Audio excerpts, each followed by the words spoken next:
Bonjour pour ce nouveau test produit. Alors test produit un petit peu spécial, c'est-à-dire que d'ordinaire on les essaye quand même sur plusieurs semaines, plusieurs mois pour vous donner un petit peu un avis un peu plus réfléchi. Là finalement le nouveau test du Arai Tour X5, on l'a effectué un petit peu comme les machines lorsque nous sommes invités en présentation presse, puisque nous avons été invités en présentation presse pour aller justement essayer ce modèle au sud de l'Espagne. Ce sera pour la partie en immersion que vous allez retrouver dans quelques instants. Pour le moment, moi je voulais vous parler quand même de ce placement produit, de ce nouveau produit de la marque Arai. Arai est un petit peu spécifique sur le segment casque aujourd'hui, puisque c'est quand même une marque, on va pas dire ancestrale, mais elle fait partie du paysage motocycliste depuis maintenant plusieurs décennies, toujours avec cette spécificité d'un travail artisanal. On l'a vu justement lors de cette présentation, on a pu voir un film, Arai ne veut pas qu'on diffuse ce film, d'ailleurs même le film qu'on a vu, il y a plein de petits passages qui sont floutés,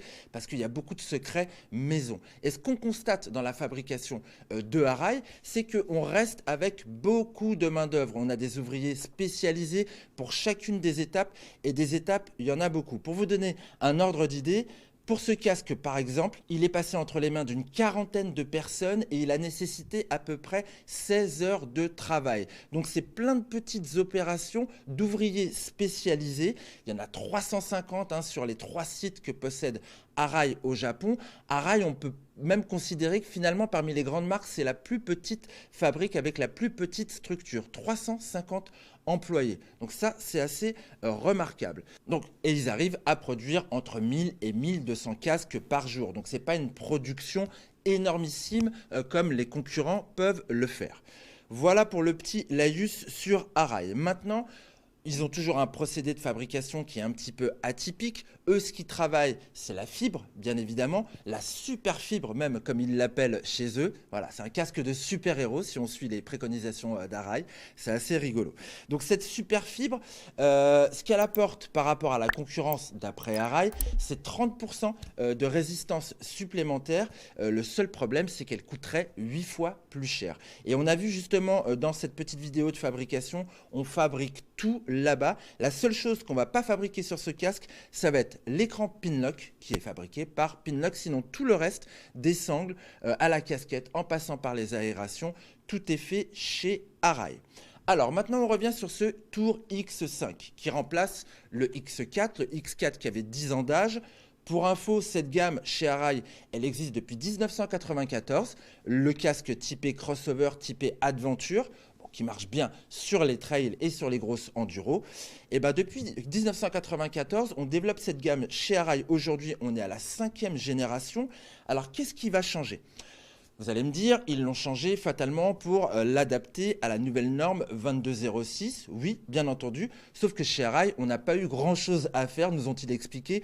Pourquoi ? Parce que quelque part, le test de projection sur 3 mètres, là, vous savez, de la pointe, la nouvelle pointe là, qui vient taper justement le sommet de la calotte, eux, ils le font depuis déjà 10 ans. Donc finalement, ils n'ont pas changé grand-chose. Leur casque était déjà hyper safe. Et vous le connaissez, c'est un petit peu la renommée de cette marque japonaise, la sécurité. Donc ce qui change, on va avoir tout d'abord une forme qui va changer. On se rapproche d'une forme type œuf, crâne d'œuf. C'est vous qui l'interprétez comme vous voulez, avec quelque chose d'un petit peu plus large à l'arrière, un petit peu plus recentré vers l'avant. Ce qui va changer maintenant, c'est en bas du casque. En bas du casque, on va avoir déjà une ouverture un petit peu plus large qu'auparavant. On a toute cette partie-là qui a été redessinée, réadaptée pour pouvoir fournir une nouvelle mentonnière. Une nouvelle mentonnière qui prendrait 2 fois plus d'aspiration que la précédente. On peut la fermer à l'intérieur et là, on a 2 crans pour l'ouvrir sur le dessus. Ce qu'on va trouver de nouveau également, c'est cette aération qui est juste là, comme sur le Quantique. Au niveau de la marque Arai, on a un petit ergot pour la soulever. On a une nouvelle aération sur le dessus de la tête et un nouveau spoiler arrière pour justement se débarrasser de l'air vicié.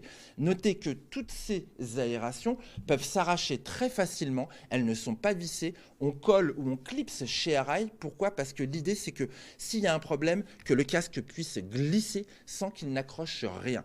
Même concept au niveau de la visière, cette nouvelle casquette qui a été revue, vous voyez elle est un petit peu plus profilée, elle a des nouvelles perforations, une nouvelle forme qui lui permettrait de bien tenir à vitesse élevée. On trouve également un nouvel écran principal, un nouvel écran tout court, puisque chez Arai, il n'y a jamais d'écran secondaire pour le pare-soleil. On estime que niveau sécurité, ça ne le fera pas. Donc ce nouvel écran principal est moins pointu, il est plus ouvert, ce qui assurerait un meilleur champ de vision. Bon, ça, on va aller voir en le testant tout à l'heure. Donc, nouveau système de démontage plus facile, ce qui permet d'avoir les configurations spécifiques de ce casque. On peut l'avoir comme ça, type aventure. On peut garder la casquette et retirer l'écran pour mettre un goggle, un masque. Là, c'est quand même assez sympa aussi, c'est très enduro. Comme on peut l'avoir dans un mode un petit peu urbain, ils disent, et c'est vrai que c'est assez stylé, sans la casquette, en gardant la visière et en gardant cette mentonnière, ça fait un casque quand même assez sympa. Donc de la modularité, c'est exactement ce que l'on attend sur un casque typé Adventure. Bon, bien évidemment, on conserve les spécificités des casques haut de gamme avec un intérieur entièrement démontable et lavable qui peut également s'adapter à la morphologie de chacun. En fait, quand vous avez la coiffe ou les mousses, vous voyez qu'il y a des petits emplacements de mousse justement qu'on peut retirer ou rajouter pour vraiment l'adapter à la morphologie de tous. Dernière évolution, ça va se passer au niveau de la préinstallation des systèmes de communication. Alors pour le moment, Arai n'est pas associé avec une marque spécifique. Elle n'a pas non plus prévu d'aménagement pour ranger un boîtier par exemple. Cela dit, maintenant c'est beaucoup plus facile d'installer les écouteurs et le micro car des emplacements sont prévus pour. Donc voilà pour les petites nouveautés. Ce que je vous propose, c'est d'aller justement en immersion, d'aller trouver un petit peu de soleil au sud de l'Espagne avec cette référence plutôt pas mal en tout terrain. Allez, c'est parti.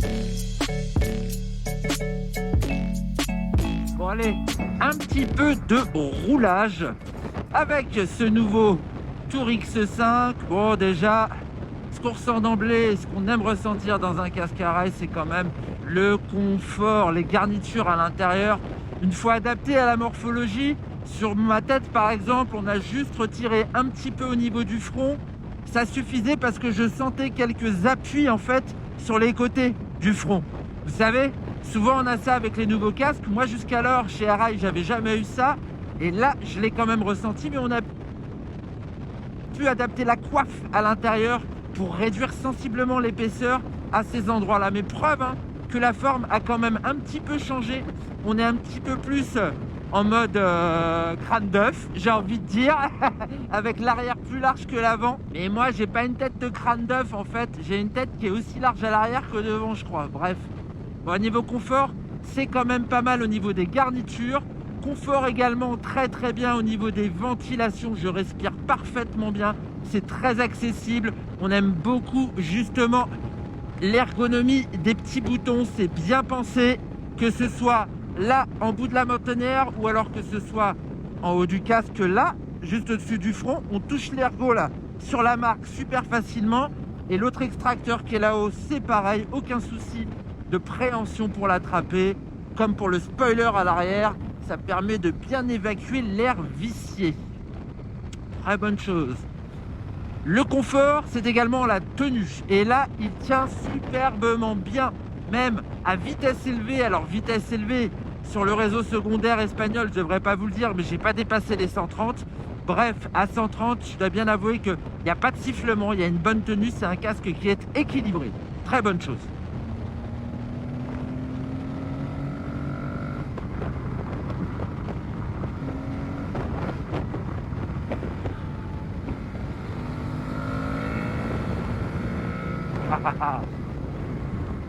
Ah, c'est bien ventilé, je suis confortable, j'ai un super champ de vision, c'est très très large. C'est limite, faudrait ça pour faire de la piste presque quoi. On voit superbement bien. Bon, maintenant les petits défauts, toujours sur ce confort, je trouve qu'il est quand même un petit peu bruyant. J'ai essayé des casques de la gamme Touring, des crossovers comme ça, avec la mentonnière un petit peu avancée, qui sont eux un petit peu plus rabattus sur les oreilles, qui préservent un petit peu mieux. Voilà. Bon, c'est pas non plus la fête foraine à l'intérieur de mon casque, hein, la fête à neuneux, pas du tout. Non, non, non, on entend, on perçoit, mais je sens que si je fais de la route longtemps, je vais devoir employer des bouchons, mais finalement des bouchons, j'en utilise tout le temps, donc je sais pas si c'est vraiment gênant. Par contre, ce qui m'embête un petit peu plus, c'est la longueur de la visière. La visière, je trouve qu'elle est un petit peu courte.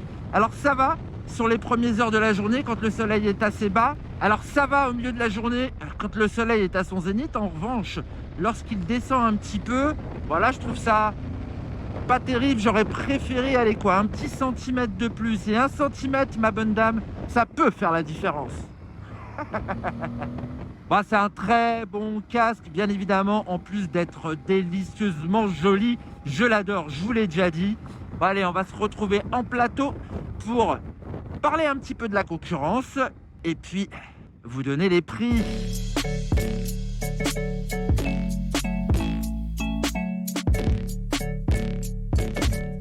Bon, vous l'avez vu, c'était assez sympathique comme première prise en main, hein, parce qu'un casque, ça s'essaye sur la durée, ça s'essaye sous plusieurs conditions climatiques. Il faut qu'il fasse froid, il faut qu'il fasse chaud pour qu'on voit exactement comment on peut s'y sentir tout au long de l'année. Donc, je vous synthétise à nouveau mes petits points positifs et les points négatifs. Pour moi, le confort est incroyable, le champ de vision est vraiment convaincant, le système d'aération aussi est bien fait, et puis aussi la qualité de fab, elle est incroyable, d'autant plus moi dans la déco que j'ai choisie, je le trouve magnifique. Après, il n'est pas exempt de petits défauts, déjà ressentis sur ce premier contact. Pour moi, ce sera la longueur justement de la visière. J'aurais aimé un petit peu plus, un petit centimètre en plus. Le fait de pouvoir justement l'actionner facilement en roulant, lui donner 1 ou 2 crans. Les concurrents le font et je trouve que c'est dommage qu'Arai ne le fasse pas. Le deuxième ergot pour l'ouverture de l'écran, ça, je trouve ça un petit peu gênant de l'avoir que à gauche. Alors on m'a dit oui, mais tu as toujours la main sur la poignée. Ben non, pas toujours, parce qu'avec les régulateurs de vitesse, parfois on a envie aussi de se servir de sa main droite. Voilà, c'est pour moi les petits défauts de ce casque. Et puis également la ventilation, j'ai senti que même fermé, il y avait encore un petit peu d'air qui rentrait. Bon, ça, j'ai pas pu bien le vérifier parce qu'il faisait vraiment chaud sur la présentation. Maintenant, je vais le tester en région parisienne par des températures glaciales et je vous ferai un retour très rapidement.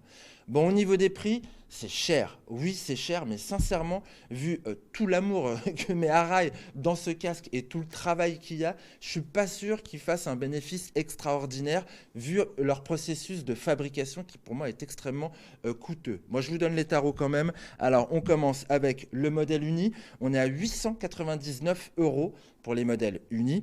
Les décos, comme celle-ci, on est à 979 €. Arai est en partenariat avec Ducati et avec Honda. Par exemple, ils font un pro modèle qui ressemble beaucoup à l'Africa Twin en bleu, blanc, rouge. Et le modèle Africa Twin de chez Honda, c'est 999 €. Je vous donne le prix de la visière, 60 €. Si vous avez besoin de la changer et que vous la cassez. Écran Iridium, c'est très cher, 185 €. En revanche, écran transparent ou écran teinté, on est dans les 95 €. Vous voyez quand même, on est sur un très haut de gamme, de la qualité. La concurrence, c'est qui en face? Eh bien la concurrence, généralement Arai, on l'associe au concurrent japonais Shoei. Sauf que là, Shoei, avec son ADV Hornet, eh ben en 2024, il restera que ce qu'il y a dans les magasins. Pourquoi? Parce qu'il est encore en 22,05 et qu'il n'est pas prévu en 22,06. Par contre, il est beaucoup plus abordable, vu que ce Shoei commence à partir de 539 €. Pour moi, l'autre concurrent sur le plan de la sécurité, c'est fatalement Schuberth. À part que Schuberth a fait le choix d'un casque modulable avec en plus une casquette. C'est le modèle E2. Donc, il est un petit peu plus lourd. Il est peut-être un petit peu moins sportif et racé, je trouve, en look que le casque Arai. En revanche, il est un petit peu plus accessible vu que chez Schuberth, ça démarre à 729 €. C'est cher tout ça. Mais rassurez-vous, des casques aventure crossover, il y en a dans toutes les gammes. Et par exemple, chez Nolan, il y en a un qui est très intéressant, entièrement en carbone. C'est le modèle X552 Ultra Carbone qui commence à 599 €. Encore plus accessible, chez Hero, il y a le Commander, 479 €. Et je terminerai ma petite sélection avec le Scorpion ADF 9000R qui lui s'aborde à partir de 339 €. Mais bon, c'est pas vraiment la même qualité que ce modèle-là. Voilà, j'espère vous avoir déjà apporté quelques informations utiles sur la découverte de ce Tour X5, nouveau casque aventure de chez Arai. Si vous voulez un complément d'information, plus de détails techniques, je vous invite à retrouver mon essai sur motoservice.com. Et puis je vous donne rendez-vous pour une prochaine vidéo. Ciao, bye bye.